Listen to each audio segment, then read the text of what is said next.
Bom dia, queridos, na paz do Senhor. Passando aqui para partilhar um texto bíblico com você e analisarmos uma situação recorrente, talvez, nos nossos dias. Pastor Jonatas, quero poder usufruir um pouco da sua paciência e também da sua atenção. Esses dias eu estava em uma reunião com nossas igrejas e o pastor ministrou uma palavra muito interessante sobre Manassés, filho de José. Eu comecei a pesquisar e ler o livro de Gênesis e me deparei aqui no capítulo Gênesis, capítulo 49, quando diz as bênçãos proféticas de Jacó. Jacó, ele toma uma atitude de, mesmo sem visão já, né? Ele já estava com os olhos escurecidos, então isso quer dizer que ele estava sem enxergar. E ele abençoou seus filhos. E cada um ele vai profetizando sobre o que eles serão. E lá tem uma situação de Rubens, o seu primogênito, que ele pratica algo muito errado. Do versículo 1 ao 4, você vai ver que Jacó vai proferir uma bênção sobre ele, dizendo: reúnam-se e ouçam, filhos de Jacó, ouçam o que diz Israel, o pai de vocês. Rubem, você é o meu primogênito, minha força e as primícias do meu vigor. O mais excelente em dignidade, o mais excelente em poder, impetuoso como as águas. Você não será o mais excelente, porque subiu ao leito de seu pai e o profanou. Você profanou a minha cama. Esse texto eu vou encontrar respaldo também sobre essa situação lá no capítulo 1 Coríntios, capítulo 5, versículo 1, mas em especial o versículo 11. Falar sobre a questão da imoralidade. Esse texto aí fala de um incesto, né? Que foi entre famílias e ele usa a mãe, a esposa do seu pai e tem relação com ela. Então ele profanou o templo, a cama do seu pai. Hoje nós entendemos uma situação muito interessante, que nós estamos com medo de pregar o Evangelho, e por medo de pregar o Evangelho ele não irá transformar mais as pessoas. E o que nós estamos fazendo? Aceitando as pessoas nos seus delitos. E eu quero deixar isso muito claro, que lá no 1 Coríntios capítulo 5, quando Paulo perguntado sobre uma situação que está acontecendo na igreja, então ele dá o veredito. E eu chamo isso aqui de um rascunho que precisa ser lido. Um rascunho que precisa ser lido. Então, a mesmo ato que possamos dizer que é incesto, porque é entre famílias, Rubem, ele deixa de ser valoroso, deixa de ser especial, deixa de ocupar o lugar de primogênito e recebe sobre si uma maldição, ou é banido da bênção, né, pelo fato de ter profanado a cama do seu pai Jacó. E hoje eu queria aproveitar e dizer que esse texto de 1 Coríntios capítulo 5, versículo 11, ele diz assim: mas agora vos escrevo que não vos associeis com alguém que, se dizendo irmão, olha só, se dizendo irmão, foi impuro, avarento, ou idólatra, ou maldizente, ou beberrão, ou roubador. Com esse, nem ainda comais. Ele está dizendo que nesse caso até sobre juízo. E no versículo 2 diz: porque que direito haveria eu julgá-lo de fora? Não julgais vós que estão de dentro? Aí também aqui cabe uma situação. Tem pessoas que dizem: ninguém pode julgar. Não falamos de juízo final, porque só quem pode julgar finalmente a vida é Deus. Mas julgar a situação dentro de uma comunidade, isso é necessário. A conduta de um irmão é necessário ser julgado. A Bíblia é para dar o parâmetro para que andemos nela, dentro da vontade de Deus, gostando ou não, as pessoas acreditando na palavra ou não. Mas eu queria deixar ressaltado aqui esse texto aqui que eu estou narrando através desse vídeo não é para quem não é cristão. Se você não crê na Bíblia, não importa. Então, não use a Bíblia ou use esse vídeo para afrontar-me e depois dizer alguma coisa. Não crê, então deixa a gente em paz e segue seu caminho. Eu estou falando aqui para quem usa a Bíblia, para quem já foi cristão e quem está fazendo parte de uma comunidade. Então, Paulo escreve denotando o mesmo ato que houve lá em Gênesis 49 com os filhos de Jacó. Porque olha o que ele diz no versículo 1 do capítulo 5 de 1 Coríntios. Geralmente se ouve que há entre vós moralidade e imoralidade tal, como nem mesmo entre os gentios, isto é, haver que se atreva a possuir a mulher de seu próprio pai. Então esse caso, quando Paulo trata aqui em 1 Coríntios 5, é o mesmo que aconteceu lá com o filho de Jacó, Rúben, quando Jacó deixa de abençoá-lo pelo fato de ter manchado o leite do seu pai, deitado com a esposa do pai. E eu quero tratar isso aqui, que Paulo também separa, dizendo: não falo isso para com os que são do mundo, ou os que não são cristãos, mas todo aquele que é cristão deve observar isso aqui. Então isso aqui é para manter o zelo na casa. Toda instituição ela tem um regimento interno que é para proteger a sua instituição. E hoje o povo, esse povo que não observa regras, nem lei, nem respeita o direito dos outros, acho que isso não pode. Então estão quebrando o leite para tudo não ter lugar. Mas uma instituição ela existe e ela tem o seu estatuto para que ela possa obedecer tanto as leis dos homens como a lei de Deus. Ela está enquadrada no direito do cidadão de exercer sua cidadania também como cidadão do céu. E nesse caso, Paulo diz assim: eu não estou escrevendo isso aqui para quem faz isso fora da igreja, que não é cristão. Mas o cristão, os que estão dentro da igreja devem observar isso aqui. Primeiro, ele fala coisas que são iguais à imoralidade. Ele pega uma série de atitudes aqui e diz assim: se alguém pratica isso, com o tal nem comeis. Mas nos versículos anteriores, ele diz uma coisa, ó. No versículo 5 do 1 Coríntios 5, ele diz assim: entregue a Satanás para a destruição da carne, a fim de que o Espírito seja salvo no dia do Senhor Jesus. Ele está dizendo que não é boa essa atitude que o povo está fazendo, esse fermento.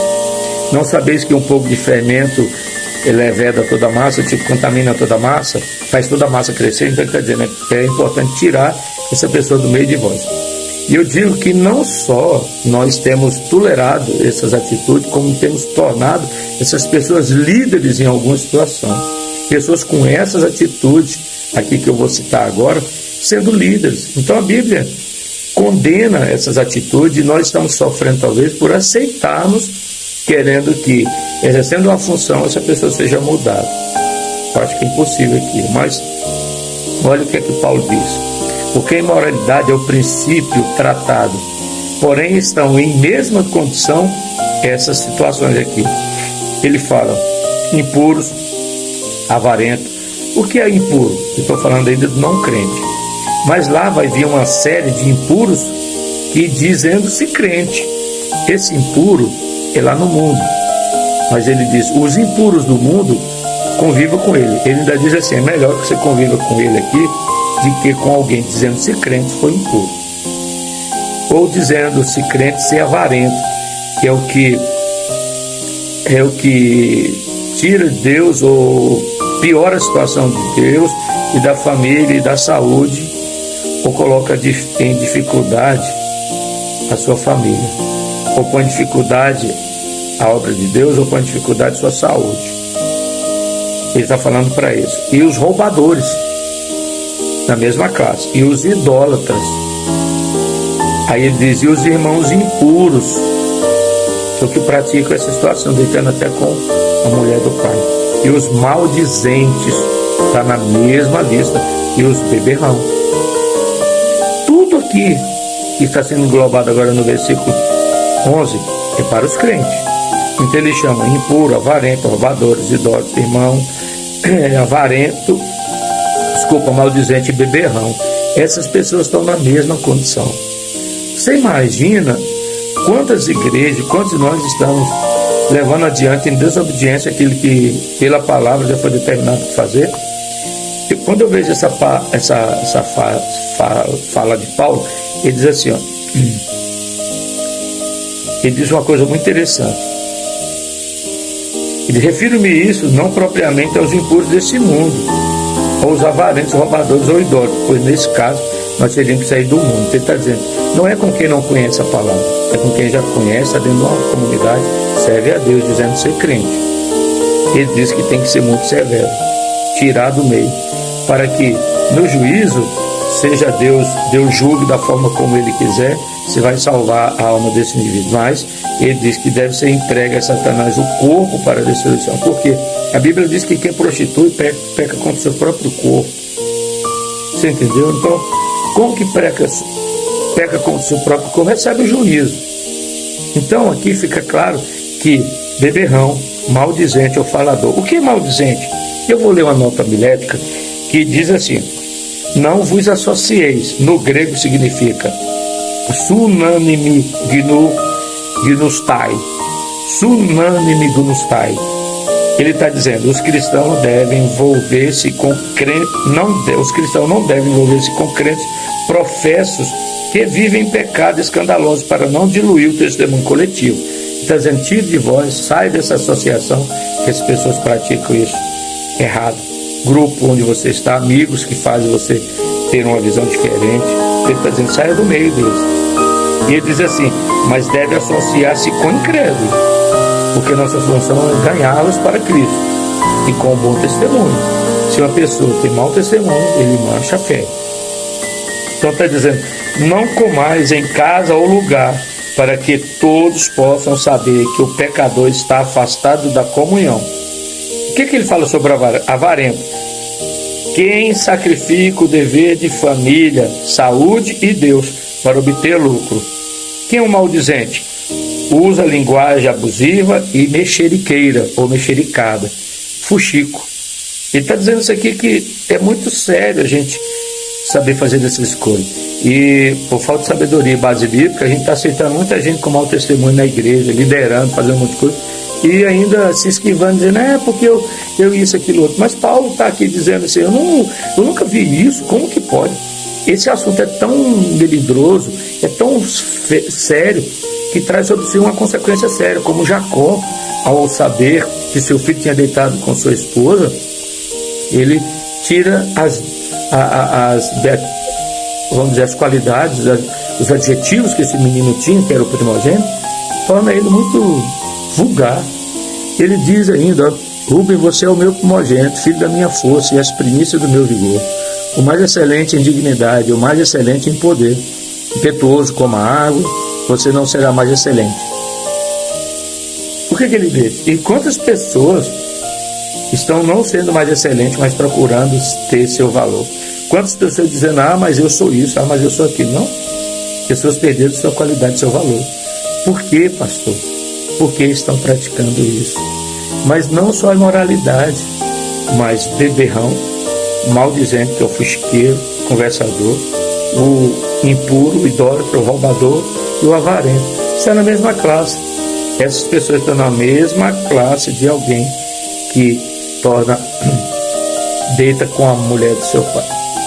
Então olha aqui, se tiver alguém aí que fala mal, conversa fiado, que é beberrão, dizendo-se crente que Deus não proíbe, que a Bíblia não proíbe, ou idolatrando qualquer coisa que seja, ou não servindo a Deus, ou tendo outro Deus no seu lugar, avarento, pondo as circunstâncias em dificuldade, pondo a igreja, pondo Deus, pondo a família, pondo a saúde, avarento. E a Bíblia diz que nenhum avarento herdará o reino dos céus. Então assim, o reino pode ser as suas bênçãos, né? E essa pessoa não terá sobre sua vida.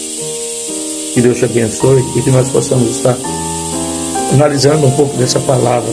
Deixo aqui o meu conselho, que a igreja não é para excluir pessoas, mas para fazê-las seguir e obedecer, ser exemplo. Por isso é necessário vir o julgamento para os que estão dentro. E como um pastor, um líder, viverá alienado sobre o posicionamento desta igreja. Porque é tão sério que quando um crente erra, logo ele vira assunto, né, para muitas outras pessoas. Olha lá, diz que é crente, fulano está lá naquela igreja e faz isso, e macula muito. E ainda muitos que saem da igreja, muitos ainda tentam macular, né, o rebanho, macular a igreja, o pastor, para ter um álibi para poder sair da igreja. Tem muita gente que diz assim, eu saí da igreja porque lá fizeram isso comigo. Eu nunca vi, foi uma pessoa dizer, eu saí lá daquela igreja porque eu era ruim. Eu saí daquela igreja porque eu falava dos outros. Eu saí daquela igreja porque eu era infiel. Eu nunca vi. São duas pessoas. Uma é que sai trazendo o motivo da sua saída, que foram as pessoas que fizeram isso, aquilo, aquilo. Mas a outra nunca sai dizendo que eles eram o problema lá onde eles estavam. Por isso, a gente precisa, sim, saber que não vamos ajudar a todos. Também não temos todas as habilidades necessárias. Mas, segundo a palavra, vamos ajudar. Que Deus seja Senhor da nossa vida, que nós possamos caminhar juntamente. Deus abençoe, em nome de Jesus.